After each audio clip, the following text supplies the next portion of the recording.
Well, that was painful. Oh, man. Rams fall to the Bears in a game that they probably had a million different ways they could have won. We're going to get into it. Before we do, be sure to like, subscribe, and comment. Also, be sure to follow me on all social media, including Instagram, TikTok, Twitter, and Kick at JKBogan. Tough loss. Probably the worst type of loss, the one that you outplay the other team and you just don't even know how you ended up losing it. So just really, really tough. I know some people are going to blame certain players and whatnot. I don't think this is one of those games where it falls on one player. It never is, really, if we're being honest. But yeah, just really tough. I mean, you get the run game that you want going with Kyren Williams, who should have had 100 yards for whatever reason, only had 19 carries, despite the fact they couldn't stop him. You get Ronnie Rivers going a little bit in the run game. You get Tutu Atwell and Whittington going.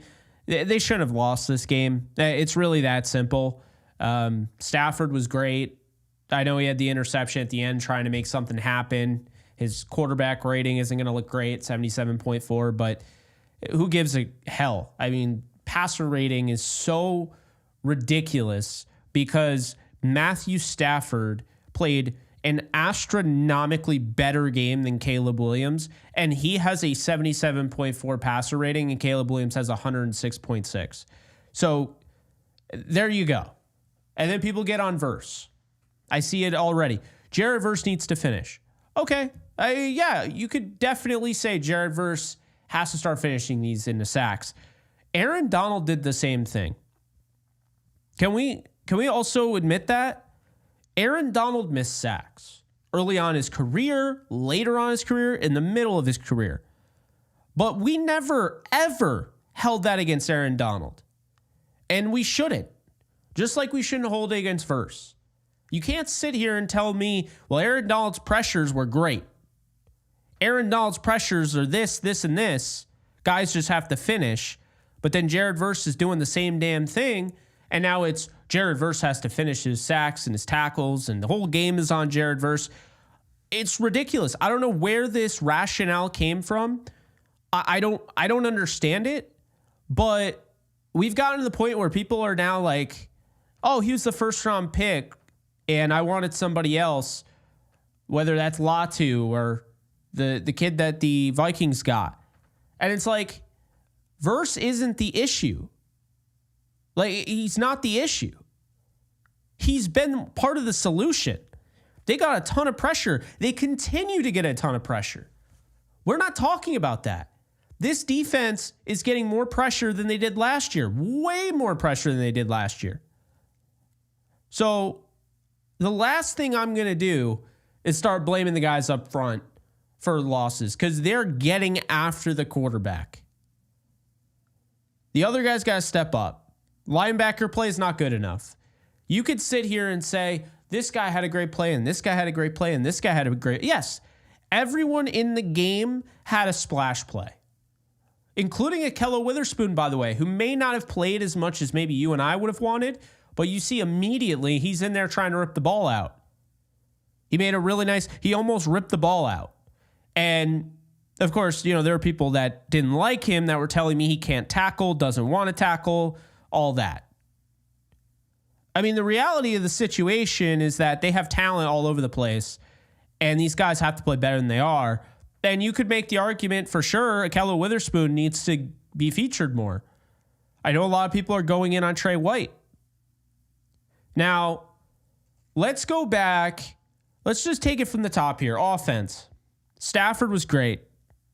He had one bad throw at the end of the game. The other bad throw was nullified because the guy stepped out of bounds. And he knew it. He was just throwing it. So the one bad throw at the end of the game, he's trying to make something happen. Where's the pass protection? Who knows? Not there on the left side. And he throws a pick, trying to make something happen. But how many times has he not done that? How many times has he led that team down the field? That's a tough hole to dig yourself out of at the 5-yard line. You have to go 95 yards to win the game against the Chicago Bears defense that forced you to go 1 for 5 in the red zone. So I'm just going to say that right now. I thought Stafford played very well, was confident, didn't have perfect protection either, had pressure, okay? And he still made do. But a few of those, I mean, let's be honest here. Left tackle Alec Jackson has to play better. Because I'm seeing better stuff out of, in my opinion, based on what I've seen. I haven't gone back and I haven't watched the tape from this game, obviously. But Logan Bruss, who's making his second start, looked better in pass pro than Alec Jackson. Now, again, I could watch the All-22 and maybe be like, I'll rescind that statement. But as it stands right now, what I've watched, I thought Bruss was solid. I didn't see really much pressure up the middle. Stafford had the middle. It was the sides. I thought Allert gave up way too many on the left side, and I could be wrong. I could go back and I could find, okay, this is just a bad play call. Nobody's there to chip. There's too many free runners, I can tell you that. God, Stafford had so many free runs at the quarterback today, and he still made plays. 20 of 29 for 224 yards. It's almost 8 yards, per pass. That's pretty damn good. But it's frustrating because immediately you saw good game plan coming out, getting Colby Parkinson involved, Kyron Williams involved, Demarcus Robinson, Jordan Whittington had himself a good day, and Tutu Atwell, and you don't come away with really anything. Only one touchdown on the day. They dominated. It's unreal. Kyron Williams ran 19 times for 94 yards and a touchdown. So it's tough, man. Definitely tough. We'll get into the rest of it, but yeah, this loss hurts. I know people are hoping I'm going to say something to make you feel better about this team. Hopefully that's what I'm doing right now, because there's no excuse for them to have lost this game. They are so much better than the Chicago Bears. It's not even a discussion. It's not. But you have to give the Bears defense credit in the red zone. That's why they won the game. They forced turnovers. That's a huge turnover. The strip sack on Stafford, that's a huge turnover. And they forced field goals. And that's all you can ask for from your defense. So Rams didn't get the turnovers that they wanted. Bears did. Caleb Williams was carried. What else is new? It's very frustrating to watch that. And DeAndre Swift, who was averaging 1.8 yards per carry, all of a sudden turned into DeAndre Swift of last year. This Rams team was defending the run well to start the game, and then it buckled. I don't really know, because I'll have to watch the All-22 to really know for sure, but the screen game doesn't work that way for the Rams. It always works on the opposite side. It's frustrating. I'm very frustrated right now. I'm not going to lie. Very frustrated watching this game. 3 hours of the day thinking, okay, we're starting off the day early. It's a 1 o'clock game. Got a lot of daytime left in the day. They win this game. I get out of here by 6. It's my mom's birthday, for what it's worth, so I will not be doing any call-ins. I wanted to make that obvious now, because I need to go see her, especially after this. So yeah, happy birthday, Mom, if you're watching. But I'm gonna cut it. I'm gonna cut it a little short. Had they won, I might have stuck around a little bit, but after that, to blow that game. This won't be a 2-hour live stream, but this is going to be a live stream, right? I am going to talk to you guys. I'm not going to shortchange you, because I appreciate all of my consistent viewership on here. I'm never going to shortchange you. Maybe I am in a sense with the lack of call-ins and whatnot, but I think you guys understand. I gotta make that sacrifice, because it's my mom's day, right? So before we get into the rest of this show, I just want to give a shout out to today's sponsor. As always, Prize Picks. So the Caleb Williams thing is out the window, and you guys probably don't even want to look at Caleb Williams, to be fair. This was the last week to have the free Caleb Williams 0.5 passing yards gimme. However, you can get $50 when you play a $5 lineup, win or lose. Your first $5 lineup, win or lose, you're getting $50 on your account when using the code JKBogan on Prize Picks. So definitely go and take advantage of that. The link is in the description below. Sometimes, I'll tell you what, after a tough game, tough 1 o'clock slate, 4 o'clock slate, I like hitting up, just putting together some projections, more, less, whatever. Because sometimes I need motivation to get myself back into football. Because after the Rams lose, it's tough. But I'm still a huge football fan, and I love football. And so it always helps having a Prize Picks there for you. So check that out. Link is in the description below. JK Bogan is your code. And yeah. So speaking of Prize Picks, I did tell you guys I liked Whittington to go have more than his projected his receiving yards, as well as Tutu Atwell. Felt like Atwell was going to have 100 yards this week. He could have if he was utilized more. I can't complain too much because he was utilized. And the guy who was utilized the most is Jordan Whittington, who's my guy. So that's another frustrating thing. It's frustrating to lose a game in which they called up Akello Witherspoon. It's frustrating to lose a game in which they ran Kyron Williams and he had success. It's frustrating to lose a game when they actually feature Jordan Whittington like I was asking them to. It's also frustrating to lose a game when Tutu Atwell is your leading receiver. There's a lot of things I actually really liked about this. They used Kyron Williams a little more in the past game. Colby Parkinson looked good. Demarcus Robinson, right? It's frustrating, man. But this is why turnovers are so deadly. The Bears got 2 of them.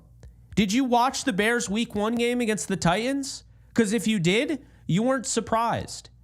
Caleb Williams won that game, and that's like the first game a rookie quarterback's won in a long time. Caleb Williams won that game against the Titans because they absolutely took the ball from Will Levis. That defense carried them. And they also carried him last week to a comeback. Now, to be fair, Williams is throwing all over the yard. He had over 330 yards, I believe.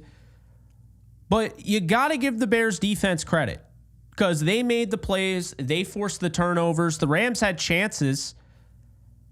And unfortunately, you go back and you look at the 2 sacks that Jared Verse would have had, and they're taken away because of penalties. Bad penalties.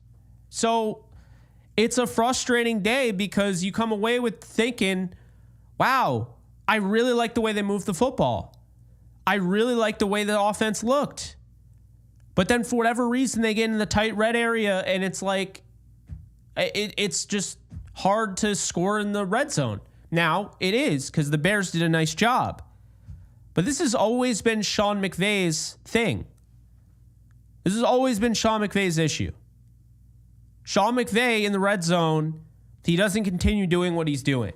He tries to get cute. He tries back shoulder fades, which, by the way, I said this on the Bleacher Report stream. I'm going to say it again.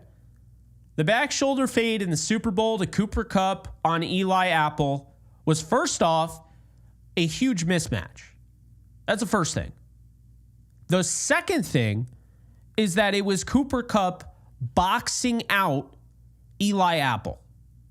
Okay? So he's boxing him out, and he's right there, pitch and catch, and Stafford throws him the football. Like a light pass, whatever. On the 2-point conversion attempt to Demarcus Robinson, what you're hoping for, what you're doing is that back shoulder fade isn't that. You're hoping that limited room for error, very, very small room for error, margin for error, whatever. You're running out of real estate in the back of near the pylon, the back of the end zone. And you throw a very low percentage play. And it's a great throw by Stafford if he's in bounds, but guess what? He's not in bounds. So that hurt. That's the first thing. And furthermore, another thing that hurt was the missed field goal. But Cardi was really good, so I'm not going to I'm not going to bash Cardi. The good news is Cardi went 4 for 5. He hit a 52-yard field goal today. He accumulated 12 of the Rams' 18 points. He was great. He missed the field goal, though, and now people are going to complain about it. Well, if you had your 3 points there and you had your 2-point conversion, well, what does that get you? That gets you to 24-23. So you'd still lose. But yeah, just wicked frustrating day. I hate these losses more than anything. I would rather watch the Cardinals loss any day. If I know going into it, my team is going to lose, I'd rather watch them get absolutely destroyed than watch them outplay the team and lose. Those are the most painful. I don't care what anyone says. There is nothing more painful than watching your team outplay another team on the road and lose a game, especially to a rookie quarterback who was quite honestly carried into the end zone. Brutal. And now, whether you think the Bears are good or not, because I did have them making the playoffs, to be fair, but they don't look as good as I thought they'd be. That offense does not look as good as I thought it'd be. It's still early. They can change it. But now that tiebreaker is now on the Bears' side. You lost the tiebreaker to the Cardinals. You lost to the Bears. You lost it to the Lions. These are teams where this is going to go down in the books as, man, we should have had that one. Well, do you know who always says we should have had that one? Fans of teams that don't make the playoffs. Because guess what? We kept saying we should have had that one. And this is a game that on the other side, you know what this was? This was a Jeff Fisher era Rams game. Somehow, some way, Jeff Fisher and the Rams would have these games where they would dominate. They absolutely should have won. And then they would lose. They'd just find a way to lose. And the team afterward would be like, how did they win that game? Well, that's how. So it's frustrating. Really, it's frustrating because the Rams are the better team, I have no doubt. And that is considering injuries. Not considering injuries. I'm not talking about, I don't care. If they're not on the team right now, I'm not making excuses about the injuries. Going into this game, I didn't even think about Cooper Kupp, Puka Nacua, any of those guys. You know why? Because they just went and did it against the 49ers last week. So why am I going to sit here and say, oh, injuries, man? What injuries? They held Keenan Allen to three catches for 19, Rome Odunze to 1 catch for 10, DJ Moore 3 catches for 22 and a touchdown. Cole Kmet 3 catches for 34. DeAndre Swift single-handedly carried their offense. The Rams outplayed this team. Tutu Atwell, Jordan Whittington, and Demarcus Robinson had more yards than everybody else on the Bears except for Swift. Think about that for a second. Tutu Atwell, Jordan Whittington, Demarcus Robinson had more receiving yards than everyone except for DeAndre Swift on the Bears. Everyone. They absolutely outplayed them. 100%. The game should not have even been close. It's just unacceptable to lose a game like this.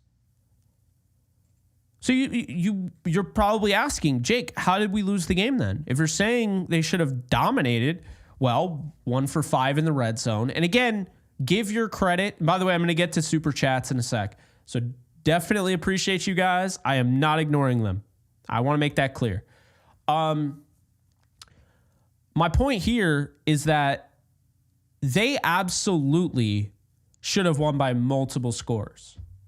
And while you got to give credit to the Bears for making those stops in the red zone, you also have to credit or discredit the Rams for their inaccuracies in the red zone, their inefficiencies in the red zone, whether that was play calling, whether that was ignoring what was working.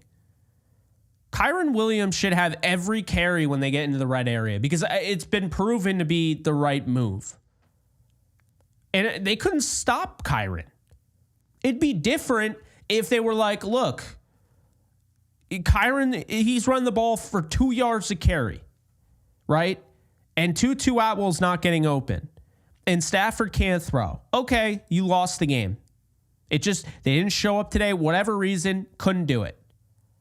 But when you have the offensive output, yards-wise, that the Rams did, you saw Tutu Atwell getting chunky yardage. You saw Jordan Whittington. You saw Demarcus Robinson. When the Rams needed a drive, they strung something together quickly. We're talking about first play, 18 yards. Next play, 20 yards. This team was outclassed. How did they lose this? Because the red zone inefficiencies, and for whatever reason, at some point, some way, the defense started giving up big chunks of explosive plays on the ground, in the air with DeAndre Swift. And that killed them. DeAndre Swift is the reason that they lost this game. Unable to contain him, unable to stop him, a guy that averaged 1.8 yards per carry going into this game, a guy that was being called as a bust, a guy people were saying should be benched. Well, he's not getting benched because he's a big reason they won. Caleb Williams did nothing. He had one passing touchdown. Good throw, by the way. I got to give him credit. Good throw to DJ Moore. But, I mean, one of his drives was literally a pass interference call, very ticky-tack, I would say. Pass interference call in the end zone where they put the ball at the 1 yard line. Congrats, Caleb. Great job. Yeah, it was frustrating, guys. Absolutely frustrating. But you got to credit the Bears defense, and you got to credit DeAndre Swift. You have to. Those two guys were great. Or those two elements of the game were great.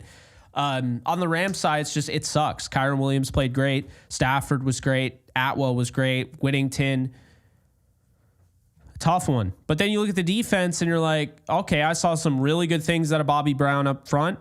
I saw some really good things out of Neville Gallimore. I saw some really good things out of Kobe Turner. Michael Hoyt getting the sack. He looked good. Jared Verse looked awesome. Jared Verse could have had 6 sacks in this game. They stopped calling holds. They totally stopped calling holds in the second half because otherwise he drew so many holds. Tyler Davis had a nice stop. Braden Fisk looked outstanding. Quentin Lake had a really good game. I thought he did a great job fighting through that contact, making that tackle on the screen, and then, of course, the blitz. And like I said at the start, everyone's going to have a good play or two in a game, but the linebackers are a problem, okay? I said week 1, and people got on me for it. I said week 1, look, Christian Roseman and Troy Reeder looked really good against the Lions. And over time, guys were exhausted. Okay, fine. But they looked really good against the Lions. People said, you are crazy. You are absolutely crazy. And I said, look, I'm just going by the film. And honestly, if you haven't watched the All-22 and you're going to tell me that the linebacker play against the Lions was terrible or trash, then you don't have a say. I mean, yeah, you have an opinion. That's fine. Everyone has a right to the opinion, but your opinion is basically just ignorant. So I watched the Lions game, as you guys know, made the video, and everyone was like, are you kidding me? Roseboom and Reeder are trash. They weren't in that game. Afterwards, they proceeded to struggle. Now, I'll say this. I think there's some good things from Roseboom. Troy Reeder has his moments. But all in all, when you look at the run defense, I think it really starts with the linebackers. I think it's time. They got to start using Omar Spates. They got to start using Jake Hummel. I'd love to see Hummel. See, that's the thing. He's their best coverage linebacker. You put Hummel on DJ Moore in the back of the end zone, that's a different outcome, I believe. I really believe that. I think he might have picked it off. Hell, I've seen him do it in preseason. He can go back and play the ball. What I don't understand is why Roseboom didn't try to play the football. He was fine trailing, but I don't understand why. So, frustrating stuff. I'm going to get to Super Chats because YouTube refreshes and then they go away, and I don't want to miss anybody. So Martin, thank you so much for the 5. This feels like a unmotivating loss heading into week 5 against quarterback with Love, Jake. 2-2 was open, ball wasn't ran enough. Totally agree. Absolutely. Very simply put, but simple and effective. If you throw the ball more to 2-2 out, well, you probably win. If you run the ball with Kyren Williams more, you probably win. That it sounds simple, and honestly, that one play where you threw it to Tyler Johnson, why? Like, why is he on the field? It's frustrating. But thank you so much for the 5. I appreciate you, Martin.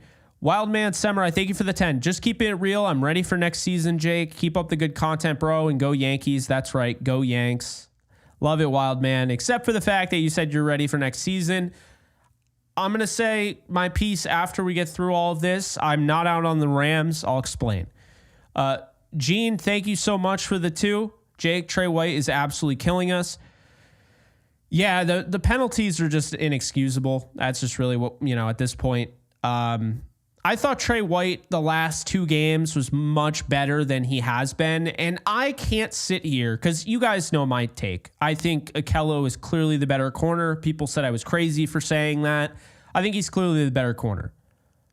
But with that said, you come away with a game plan where you hold Rome Odunze to 10 yards, Keenan Allen to 19, DJ Moore to 22, and that's in 12 targets. I just can't say that any of the corners, should be at fault. I mean, Trey White, his issues were the penalties, which I thought one was ticky-tack anyway. But I'm just having a hard time blaming the corners in this one.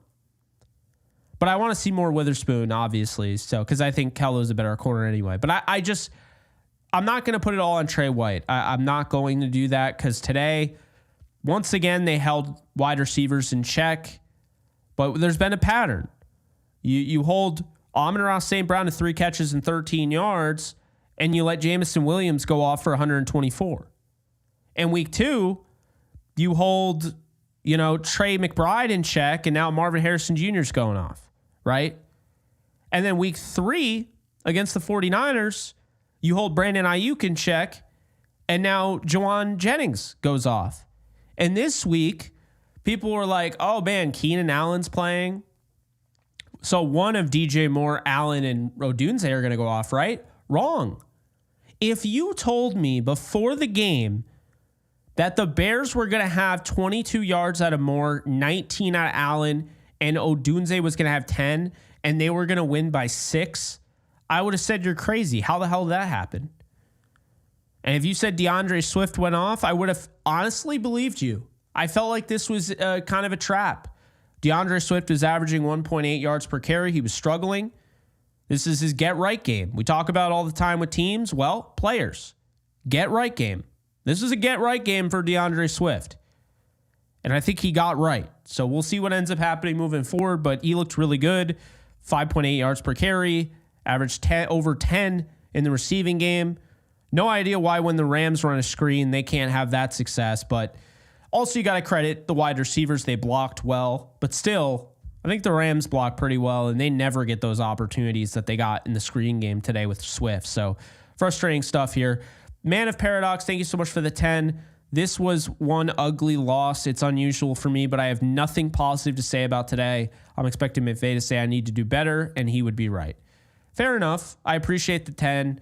I do think there's some good things to take away. I will always try to find the positive in a negative situation because I think it's the best way to tackle it.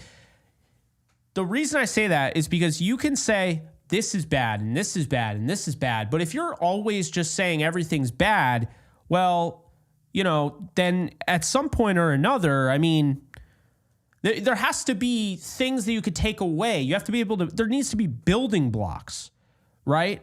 So I'll always try and take some good things away if I see it. I'm not looking for it. The thing is, guys, with football, aside from the Cardinals game, really, every single game, it shouldn't be that hard to find good shit. It really shouldn't. That's just the reality. There are good things in every game except games like the Cardinals that you can take away from. If you have to reach for it, then is it really that good? It should be sitting there.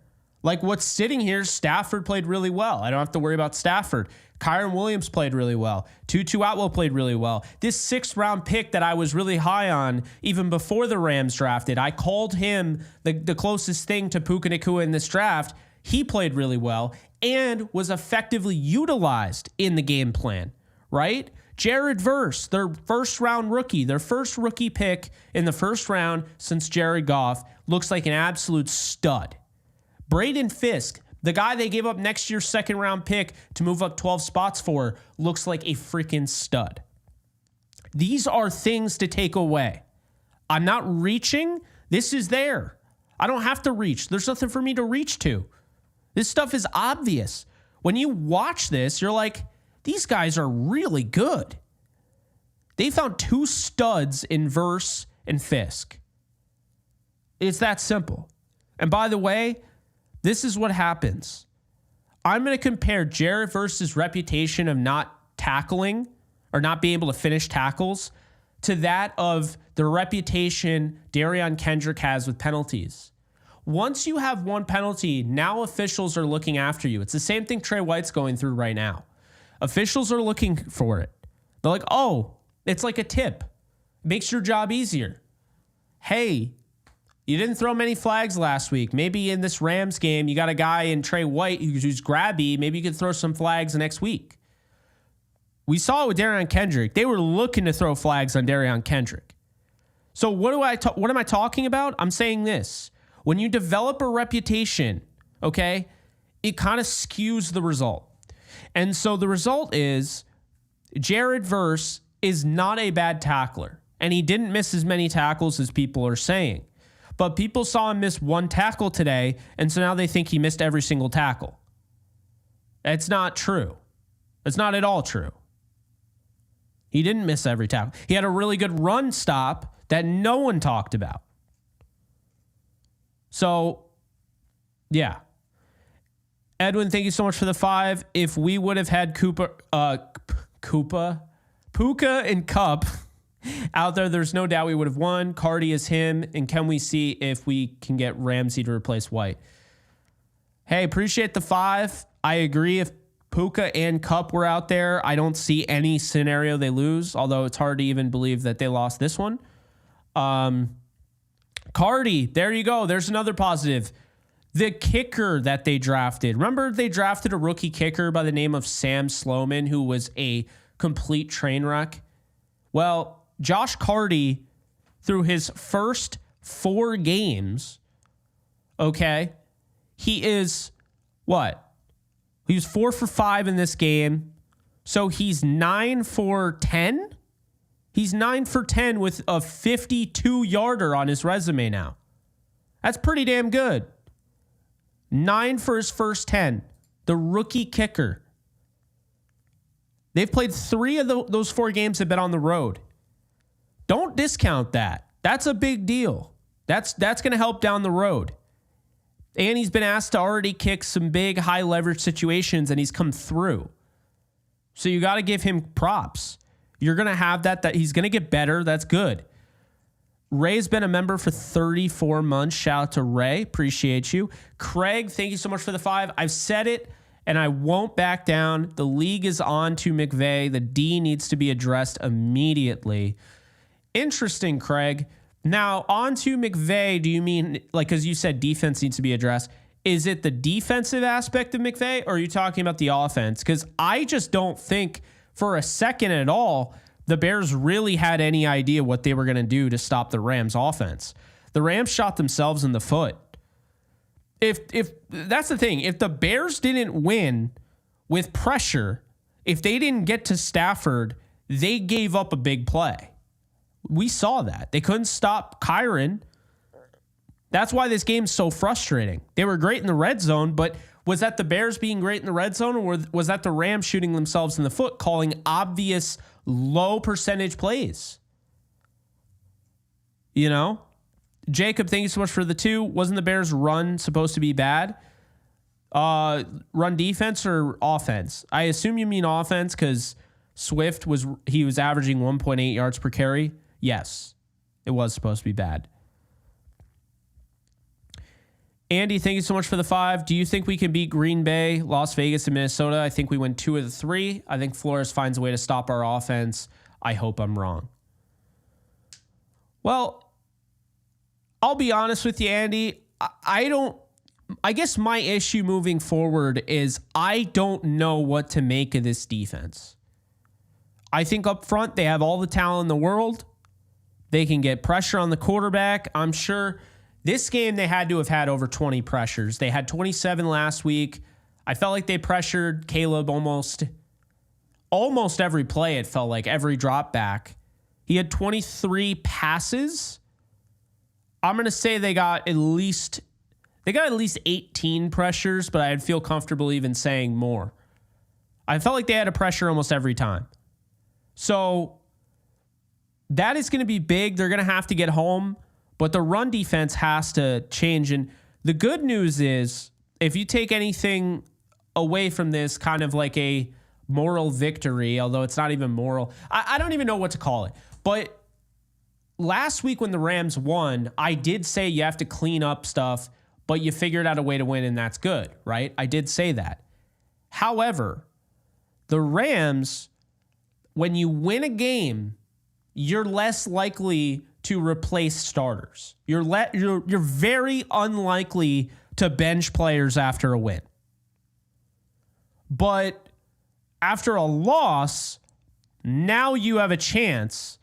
Now you can go and be like, all right, we lost. I can bench Trey White, put in Akello.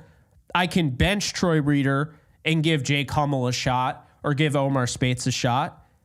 Now, there's no rule behind it. They could bench those guys anyway, if we're being honest. But I think the important thing here to realize is that they're very unlikely to do that. After a win, you're not trying to kill team morale. You're not trying to say, yeah, well, we got to replace you. No, but after a loss, it opens up the door. Now you can do some different things. You can try some things out. And they're going to have to. So, Andy, I don't know if they win 2 of the next 3. I think I'll have to see how the preparation goes this week, if anybody's coming back. Green Bay is a tough nut to crack because they started, I don't know if you guys saw the rest of that game. I just saw that a team that started off up 28-0 at half gave up 22 unanswered in the fourth quarter. Green Bay came all the way back. But Jordan Love had one of the craziest stat lines you'll ever see.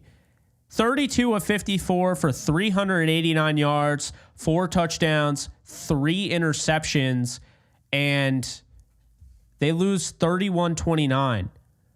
That's a crazy comeback, and they still lost. So the Packers are 2-2. Vikings are 4-0. Vikings went to Green Bay and won.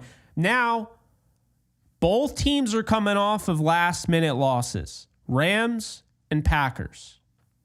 How do these teams attack the week? How do these teams look going into Sunday? It's at SoFi Stadium. We're going to find out. The Rams really have to step up here. No one is going to feel sorry for you. The injuries, I'm already over. Like that, I can't stress it enough. Maybe I move too quickly. But when people are like, yeah, but don't forget about the, don't forget about the injuries. It's not that I forgot about them, but I'm over them. It's like when I already know something is done, I'm not going to sit here and dwell on it. I did that like Aaron Donald. People are like, how are you not talking about this more? Because nothing I say is going to change the reality. The reality is Braden Fisk and Jared Verse were drafted to replace Aaron Donald. Aaron Donald is not on the Rams anymore. So I'm not going to use Aaron Donald not being on the Rams as an excuse. Just like I'm not going to use the injuries. They beat the 49ers with those injuries. So, that's how I feel. Andy, thank you so much. Christopher, thank you so much for the 10. We lost this game because we couldn't finish in the red zone. Got to go into the bye 2-3 to have a chance at the playoffs. Cardi is a stud. The miss was a bad placement by the holder. Absolutely agree. Couldn't have said it any better. They lost because they couldn't finish in the red zone. If they score one of those touchdowns, completely different game. They score 2 out of the 4 that they missed, completely different game. They easily win. So it's a tough one. They have to be better in the red zone. Play calling has to be better. The 2-point conversion call really pissed me off. I just didn't like it at all. And I don't know why they got away from the 12 personnel grouping. I really don't. They had a lot of success. I think it's a big reason why they beat the 49ers. And the Bears couldn't stop the run. So I don't know why they went away from that. They really like the 11 personnel. At the same time, this is why games like this almost don't even make sense. How are we talking about the Rams needing to do this and that when their offense moved the ball at will? It was ridiculous. They couldn't stop the Rams. So frustrating, guys. So frustrating. Not until they got to the red zone. Hank, thank you so much for the 5. Jake, Sean is a horrible red zone play caller. We have to stop anointing him as an offensive wizard. Run defense is egregious. I think Sean is a great offensive mind, but I do, and I'll always say this, and I do truly believe it, red zone touchdown percentage has always been an issue with Sean McVay. Because red zone scoring and touchdown percentage are different things. So I'm going to pull this up now because I am very curious right now. If we look at the teamrankings.com and we look at the Rams last year, what were the Rams last year in terms of, let's see, red zone scoring possession, percentage, touchdown only. Okay. So 2024, the Rams are 21st. I don't think this game has been included yet. 2023, the Rams were, okay, so they're 1, 2, 3, 4, 5, 6, 7, 8. They were 8th. They scored a touchdown in the red zone 60.3% of the time, which was more than Philly, Cincinnati, New England, Dallas, all those teams. How about 2022? That horrible year. Where were they then? They were 14th. They scored 55.5% of the time they got in the red zone touchdown-wise. How about 2021? You wouldn't believe this. You would not believe this. This is the Super Bowl season. The Rams scored on 59%. That came in 16th place. So the year they won the Super Bowl, the Rams offense only scored a touchdown 59% of the time when they got in the red zone in 2021. How about 2020? The last year, Jared Goff, 19th, 57.8. How about 2019? 6th, 64% of the time. That team didn't make the playoffs, but they still were 6th. That's the highest that they've been. Let's look at 2018. 2018 was 18th. They went to the Super Bowl with a 16th ranked touchdown red zone percentage and an 18th ranked. Those are their Super Bowl teams. 2017. Sean McVay's first year, 17th. Well, what about 2016 with the Washington Redskins? 30th, 45.9%. How about 2015? Washington was 11th. Although I think Sean only offensive coordinated 2016. So you get the point. Sean McVay, the years he's won, he's gone to the Super Bowl, he's been in the top 18. He's been in between 15 and 18 in the league. Right now, he is currently at 21st. And this is going to go down. If this isn't updated, I don't think it is updated. It's going to go down. This is 100% going to go down. So, yeah. Not ideal. It's just, it's frustrating. It's always been something there. And yeah, Sean struggled in the red zone. Plenty of data to back that up. Anyone acting like he hasn't struggled in the red zone, well, this year the red zone percentages are 46 and they're going to go way down. Way down. I think when it's all said and done after this week, the Rams are going to be near the bottom of the league in red zone percentage. The worst one is Pittsburgh and Miami are tied at 25%. That'll probably change after this week for Pittsburgh. Miami is the worst red zone scoring touchdown team in the league. Denver's up there or down there. But yeah, this is unacceptable. I love Sean McVay. This was my handpicked guy before you guys even knew who I was, and I was excited to get 30 people watching on Facebook Live doing Downtown Rams Live. And I said I wanted them to get Sean McVay before you guys even knew who I was. And I was saying that. But I always said, look, I love Sean McVay, but I am going to call it like it is. See, people call me an optimist. And yes, I tend to lean a little optimistic. But I feel like I'm more of a realist than people realize. It's not blatant homerism. I will call a team out. Now, I always get flack for it. Whereas if I call out, say, the New York Yankees, everybody's on my side because Yankee fans almost like hate their team. It's kind of funny. Not really, but it's always like the sky is falling even when they clinch the number one spot in the AL East or the AL. But with the Rams, it's different because the Rams, it's one side or the other. It's either you support the team no matter what, you have to love every draft pick, or you have to hate every draft pick. You have to be against the doomers, right? I think is what they call them. So I guess what I'm saying, and the reason I'm bringing it up, is I'm not saying you guys are like, not all you guys are like that. But like the point I'm making here is that, yes, when you have the Rams, for the most part, they do a lot of good. They're one of the best run organizations in the league. It makes it easy to cover the team, truthfully, because I do tend to I like being a little bit more on the happier side than the negative side. I like being on the more optimistic side. I like to find the good inside of bad. I do. It's a character trait. Is it a bad one? I don't know. Maybe someday we'll find out. But the point I'm making here is that while I like that, I also am willing to call out when they do things that I don't like.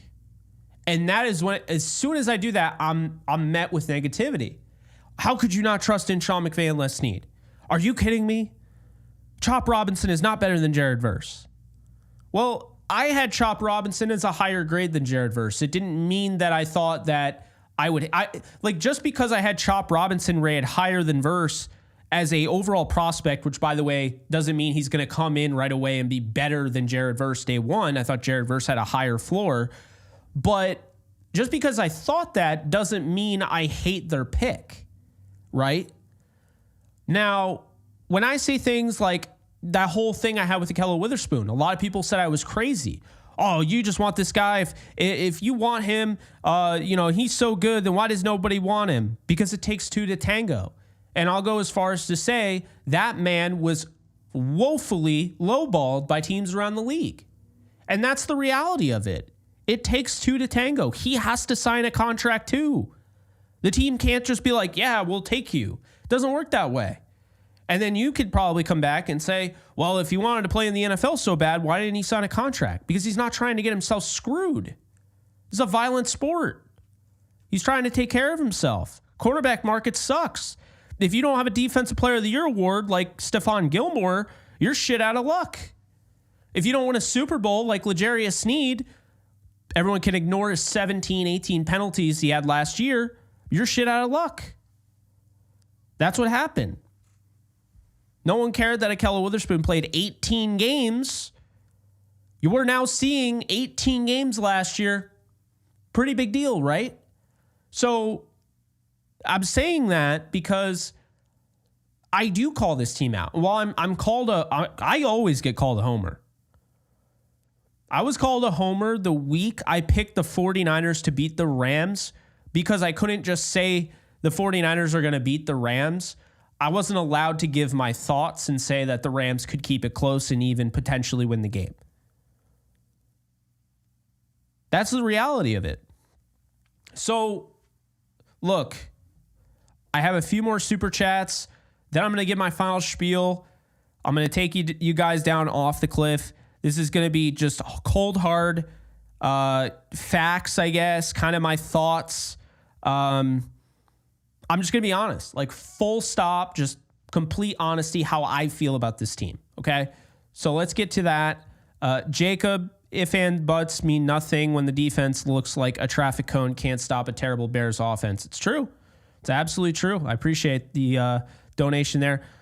Mosiah, D played well. Sean just didn't run the ball enough. I do agree with that. In 19 carries, when the guy is averaging almost 5 a carry, is insane to just stop rushing him. Jacob, thank you again. So what I'm hearing is we are a bottomless 5 team in the league. I wouldn't say that. This is what I'll say. Because I see people, come on, Jake, get me off the ledge here. Talk me down. How are we feeling about this team? I'll tell you how I'm feeling about this team. I am so frustrated they lost this game. I am. No doubt about it. Should have won. No excuse. Absolutely should have won this game. The Bears are an inferior team to the Rams. I don't care. Even with injuries, the Rams are the better team. Sometimes you lose games that you're supposed to win, especially when you're on the road. The Rams might have an issue playing on the road. They're 0-3. The only game that they've won is at home. That could be a problem. But hear me out. The season's not over. Well, Jake, 1-3. You told us 1-3 on the season with the new playoff format. No team has ever made the playoffs. Well, I did, but the Rams also were 3-6 last year going into week 11, and they won 7 the last 8. And the only loss that they had in the regular season was to the Ravens, who they won it on a punt return in OT. So I'm not going to sit here and say the Rams have no shot. If there's anybody that's going to be the first team, it is this organization. It's Sean McVay. Nothing's changed. The injuries, these guys are coming back. When are they coming back? It sounds like Cooper Kupp. It might be 2 weeks. So we'll probably see him after the bye. Week 7 against the Raiders. Next month, it sounds like Puka Nacua is going to miss all of October. Okay? So we'll see him in November. So where does that place a guy like Puka Nacua? Where can we expect to see Puka Nacua? Probably the Seattle game after the Vikings game. Because you get that week where you play the Vikings on a Thursday night. You get that kind of mini bye before you go to Seattle in that game. So you'll probably get Puka by that point. You'll have Kupp for the Raiders. Puka is going to miss 3 more games at max, I believe. Maybe he misses 4, but he's likely to miss 3 more games. So you'll get him back. Cooper Kupp, on the other hand, is only going to miss 1 more game. I think you get him back week 7 against the Raiders, personally. I think the bye is going to help. I think you're going to get most of your guys back by Seattle. So if we're doing the math, when is that? Well, we got week 5 next week against the Packers. If they get to 2-3, that'd be great going in the bye. You got the Raiders. You can get back to 3-3. Vikings, that's going to be a tough game. But you're talking about week 9 against Seattle. And if they can win 2 of the next 3, they have 3 wins going into Seattle week 9 and are ahead of their schedule that they were last year when they had 3 wins going into week 11 last year. So as crazy as it sounds, this season ain't over. And you still have Matthew Stafford. You still have Kyron Williams. You're finding some things that you didn't know you had, maybe. I kind of believed in Whittington all along, and I'm sure a lot of people did. But you're finding it, like Whittington you can count on. You can count on Tutu Atwell. You're finding out that you can count on your kicker. Your rookie kicker has made 9 of his first 10 field goals. Okay? There's some good things here. Defense, getting a lot of pressure. So this is what I think is going to happen. I think they're going to go into SoFi with some energy. I think they're going to beat the Packers. I think they're going to go to 2-3. I think they're going to go into the bye, feel a little bit better. They're going to get Cooper Kupp for the Raiders game. And I think they're going to beat the Raiders and get back to 3-3. Now, the Vikings on a short week at SoFi, I think it's going to be a close one. Too tough to call. but I'll lean the Vikings for now and have that 3-4. Seattle hasn't played anyone. I think that they are overrated and they're going to get exposed. I think at this point, Puka Nacua could be back for this game. I'm going to take the Rams in Seattle. We know what happened last time the Rams went to Seattle. I'll take 4-4. So then you have the Dolphins. I don't care if Tua Tagovailoa is back or not. I think the Rams are the better team. It's at SoFi Stadium. I'm taking the Rams to go to 5-4. Then you have the New England Patriots in Foxborough. I understand the defense has shown some grit. At this point, the Rams should pretty much have everyone back, including even maybe John Johnson. I'm taking the Rams over the Patriots, 6-4. The Eagles. I don't think the Eagles are that great. Now, I know they're banged up. I get that. But I think the Rams can win that game at SoFi Stadium. So I'm going to take the Eagles there. So what is that? Let's see. 3-4, 4-4, 5-4, 6-4, 7-4 would put the Rams at. Right? So 7-4. Then in New Orleans, I'm going to take the Saints, 7-5. The Bills, the Rams have shown they can't beat the Bills. I'm going to take the Bills, 7-6. I'm going to take the 49ers, 7-7. And then I think the Rams beat the Jets, the Cardinals, and the Seahawks. As it stands right now, the Rams go 10-7. That should be good enough to get into the playoffs. Wouldn't be surprised if they go 11-6. Wouldn't be surprised if they go 12-5. Once they get healthy, I think this train's going to roll. They're also getting really important, in my opinion, they're getting really important experience, this young defense. So I think they go 10-7. I think that's a realistic way of looking at it. And I don't think there's anything wrong to assume that. I really don't. That bye, if you don't believe in this team, that's fine. But as long as they beat the Packers, they're going to have some momentum going in that bye. They can turn things around. They can get healthier. That Raiders game, I think, comes at a great point.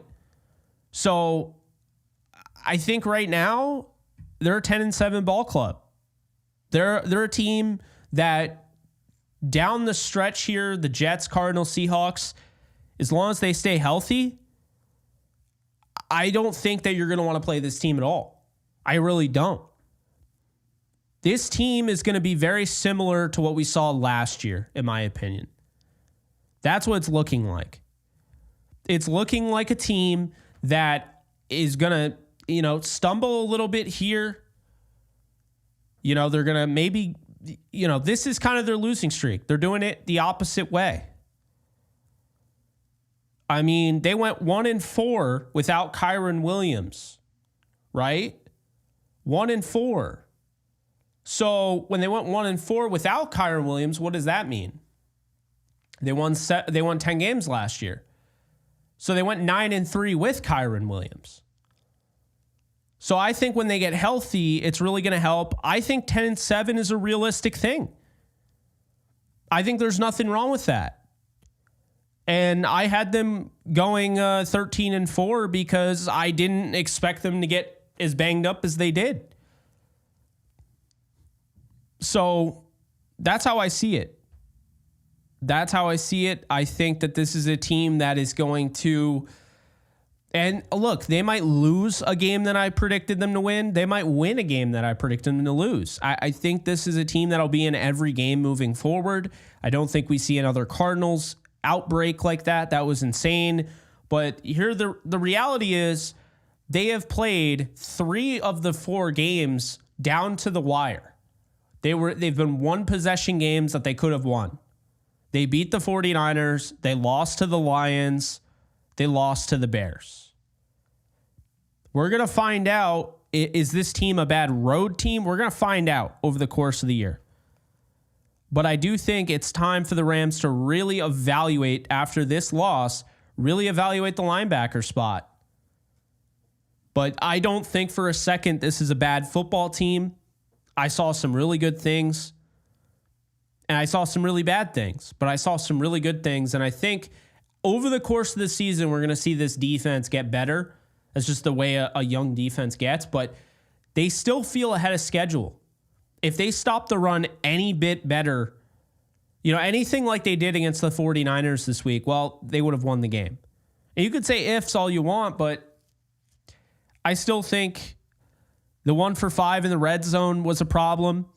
Things are going to change. I'm sure Sean will use the words humbling loss and learning and all that, but I don't think he's wrong. I don't. So I'm not worried. I'm more pissed. I'm frustrated. This is going to be a game we look back on and say, really? How the hell did they lose this? They were better at the time. And then by the time you get to week 12, you're going to be like, the Rams are so much better now. But hey, that's the NFL. I mean, if you want to go back, you want to look at teams that have lost some head-scratching games in the past, well, we can play that card. You know why? Because this game wasn't that much different than the Pittsburgh game. The Rams were better than the Steelers, and for whatever reason, they blew the game. Right? The Dallas game was annoying, but Dallas outplayed them. Philly was annoying, but Philly outplayed them. The Bengals were annoying, and yes, the Rams absolutely could have won the game, and a touchdown was taken away from Tutu Atwell because the refs can't see. But the Bengals game, they didn't run the football at all. Kyron had 38 yards rushing. San Francisco game, they could have won, but it's frustrating. But it's like not like this game. This game, it was a lot like Pittsburgh last year. You can't even say it was like Baltimore, because Baltimore, if we're being honest, they played really well too. But that's how I see it. And if you look at last year as well, Kansas City was sitting there like, how did we lose to the Lions? Are we for real? We lost to the Lions at home at Arrowhead to start the season? How did we lose this game? How did we lose 24-9 to the Denver Broncos in week 8?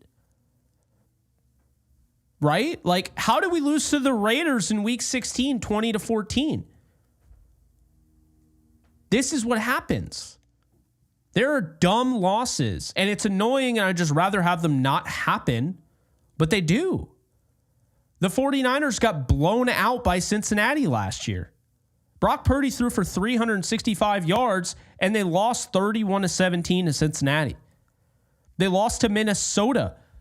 Do you remember that game? They lost to Minnesota this year, but they lost to Minnesota last year. They lost to Cleveland before we even knew if Cleveland was going to make the playoffs or not. They got blown out by Baltimore. This is what happens, guys. I'm not saying you should feel good about it, but this is what happens. 2018, when the Rams went to the Super Bowl, right?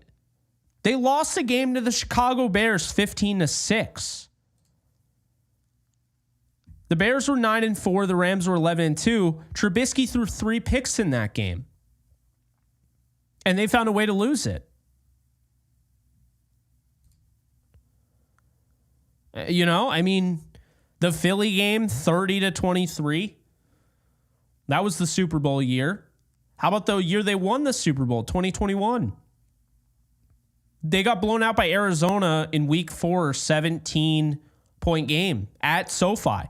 They lost to Tennessee 28-16.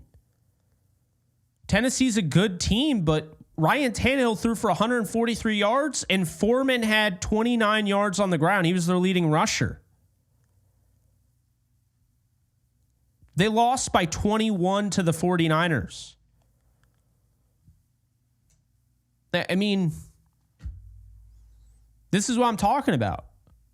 It's frustrating. I'm going to be frustrated by it, but I'm also a realist. This stuff happens. Doesn't make it right, doesn't make me happy about it, but it happens. I would rather it not. Going into 2022, by the way, the Rams started 2-2. They beat Atlanta barely after blowing a huge lead. They got destroyed by Buffalo to open up the season. They barely beat Arizona. They lost 24-9 to San Francisco on Monday Night Football. They lost to Dallas 22-10. Then they beat Carolina to get 3-3 into the bye, and then they didn't win a game until week 14. So are they the 2022 Rams? Are they the 2023 Rams where they start off 3-3 and then they lose 3 straight? They go 3-6 going to the bye, and then they come out and they go 10-7 the rest of the way? Are they the, 2019 Rams? Who knows?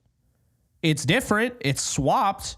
But 2019, the Rams beat Carolina.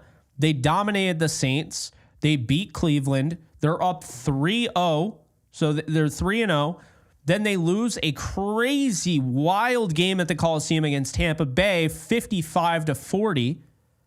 They lose an absolute heartbreaker on a missed field goal off the uprights against Seattle on Thursday Night Football, 30-29. And then they lose 20-7 to the 49ers. Now they're back down to 3-3. So as great as that 3-0 start was, now they're 3-3. Then they beat Atlanta and they beat Cincinnati going into the bye. That's the game Kupp had 220 yards in the London game. Then they come out of the bye and they play Pittsburgh, and you're thinking, oh, they're 5-3 going to the bye. You feel great about it. This is 6-3 all day. They lose that game to Pittsburgh. Ugly, ugly, ugly game, 17-12. They beat Chicago 17-7. You're thinking, okay, 6-4 should make the playoffs. Then they get absolutely run out of the building. They lose to Baltimore week 12 of 2019 season, 45-6. Like, it comes out of nowhere. Then they destroy Arizona. They win 7. They're 7-5. Then they beat Seattle. They're feeling good, 8-5. You got 3 games left. You just need to win 10 games, and they can only win that last game against Arizona when they're already eliminated. The last time they would play in the Coliseum before they move to SoFi Stadium, they lose an absolute heartbreaker to the 49ers in a game they started off winning, I believe 21-0, if I'm not mistaken. So brutal loss. But the point I'm making is that the season is not determined in week 1, week 2, week 3, week 4, week 5, or week 6. No, it is a marathon, not a sprint. We had that 2019 team. We just talked about it. Really good red zone, touchdown efficiency rating, all of that. They start off 3-0. You see them Sunday Night Football against Cleveland. They get the job done. I think it was John Johnson who came down with the game-sealing interception. You're feeling great. Then all of a sudden, this Tampa Bay game just goes totally off the rails. 95 total points.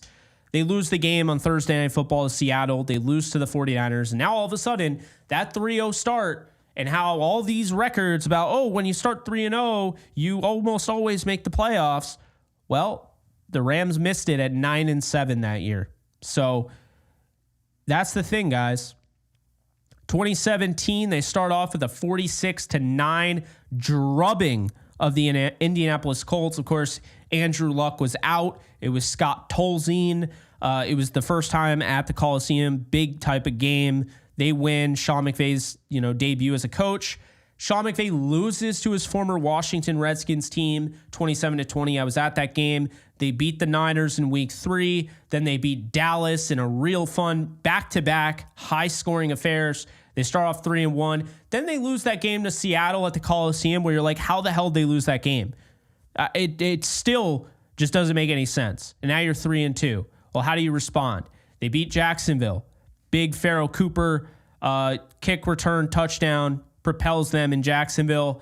They beat Arizona 33-0 going to the bye, and they're 5-2. Come out of the bye, was at the game against the Giants. They win 51-17 in the freezing cold and the pouring rain. They beat Houston 33-7. Then they lose to Minnesota 24-7. They beat the New Orleans Saints. They beat Arizona. They lose to Philly. They lost to San Francisco at the end of the season when they were sitting their starters. But there's a lot of different things that have happened over the course of a season for Sean McVay's Rams. That's what I'm trying to explain. So they're not out of it at all. They're not in it. Right now, they're not in the dance. They have some work to do. But we've seen them start off with some great stuff. I mean, they started off 3-1 in 2017. 2018, they started off 4-0. 2019, they start off 3-1. 2020, they start off 3-1. 2021, they start off 3-1. 2022, they start off 2-2. Last year, they started off 2-2. And this year, 1-3. So, what do we take away from it? Well, we've never seen Sean McVay down bad like this. Now, you could chalk it up to say this season's over. I would say it's a more opportunity for Sean McVay to get out of this thing. So that's how I feel. Curious what you guys think. Obviously, drop in the comment section. Be sure to hit the thumbs up button on this. Be sure to subscribe if you haven't already. I appreciate you guys for watching. Sorry I couldn't do the call-ins. I just really I want to see my mom because it's her birthday, in case you guys missed that. So happy birthday, Mother, if you are watching. Sanj, thank you so much for the 5. Man, Jared Verse feels like he's destroying everybody until the point of making a tackle. Also, we need some linebacker rotations. Yeah, I hear you. I definitely hear you. We'll see what ends up happening. Like I said, after a loss, you're more than likely to see something change. So we'll probably see an adjustment or something. This is an inexcusable loss, so it has to be met with a change, in my opinion. It has to be met with something. So that's what I say there. Paul, the seafood chef, thank you so much for the 5. I wish it was, obviously under better circumstances. I see your emoji. I still don't know what that's called, a sticker. And yeah, I hear you. I get it. So I appreciate all of you so much. Be sure to share this with somebody new if you haven't. Just try to get some people to learn about this channel. Because, win or lose, rain or shine, we're live. We're still making content. And that's that. Tyler, thank you so much for the 5. Your mom and my dad share a birthday. Happy birthday to your mom, Jake. Keep your head up. Stay positive. Thank you so much, Tyler. Happy birthday to your dad. That's cool. I definitely love to hear that. So, yeah, I'm going to go and, spend some time with her. I haven't seen her all week. And, obviously I've just been busy. Yankees game on Wednesday and covering the Yankees up until like 3 a.m. recording. And then, of course, the Rams content. So, and we got gaming content as well. So if you're over on Kick right now, definitely be ready for that because we're going to be streaming some games over on there. If you're not on Kick, the last thing I'm going to ask of you, because you guys have been so great, shouldn't be asking any more of you. And I see all those people, all you guys saying happy birthday to my mom. I'm going to show her. That means a lot. Guys, be sure to check out kick.com/JKBogan, and it's going to take you 2 clicks to sign up. That is where our all 22 breakdown will be this week for the Rams-Bears game. In addition to that, I will be streaming some games on there as well. So basically, if you're not interested in video games, totally understand. But I like doing it because I've built a really nice community because of you guys, and I would not be, the same without you guys. So with that community, I like interacting with you guys. So what we do is when I'm not doing anything sports related, I'm on Kick and I'm streaming some games and whatnot. It's basically a Q&A sesh. So you guys can drop questions and comments, concerns, all of that. But yeah, check out the Kick streams. Check out the Kick channel. It'll be like 2 seconds to sign up. And yeah, we're at 950 followers, so almost at 1,000. So that's where all of our all 22 live streams are. So definitely be sure to do that. I appreciate everyone wishing my mother a happy birthday. I will be sure to show her all of those. Really appreciate you guys. You guys are great. And also really appreciate Prize Picks for sponsoring today's video. So I give them a shout out as well. JKBogan is the code.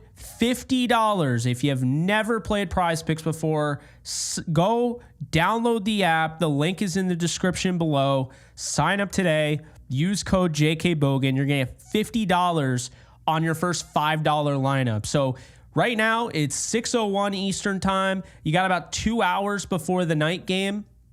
If you're interested in the night game, there you go. You sign up. You throw $5 down. I don't even know who's playing the night game. I'm so bad at this. Let's see. Who's playing tonight? It is nobody playing? Okay, it's Buffalo and Baltimore. Oh, there you go. Come on, it's going to be a fun game. Go and sign up for Prize Picks. Use the code JKBogan. Choose more or less on all the projections that you like. If you think Lamar Jackson is going to throw more than whatever his total is, then hit more. If you think it's going to be less, hit less. But a lot of fun stuff. And if you ever have like a hard time getting into a game that you want to get into, there you go. Bills versus Ravens isn't a game that you're going to have a hard time getting into, though.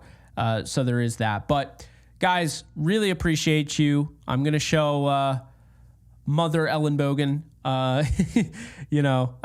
She might actually be watching right now. That's the funny thing, but really appreciate you guys wishing her a happy birthday. And I'm going to go spend it with her. So appreciate you guys so much. I'm going to drop the replay. So that's like an instant reaction from the Bleacher Report stream after this. So definitely check that out. Be sure to check out Kick, check out Prize Picks. And there we go. I think I have every plug that I needed to make. Oh, also, if you missed any of this and you want it just on audio and you don't want to just stare at my face the whole time, every single video on this channel is in podcast format. So be sure to check that out. My God, I'm running out of stamina here. But Matthew, thank you so much for the 20, man. I was about to hang up and there came the super chat. So appreciate you. What's up, Jake? A little disappointed today, but we got a win out here. Win out here on out. Happy birthday to your mom. Thank you so much, Matthew. Yeah, I agree. They got to win. They got to take care of business. Next week, it's Green Bay. We'll try and get some, Packers,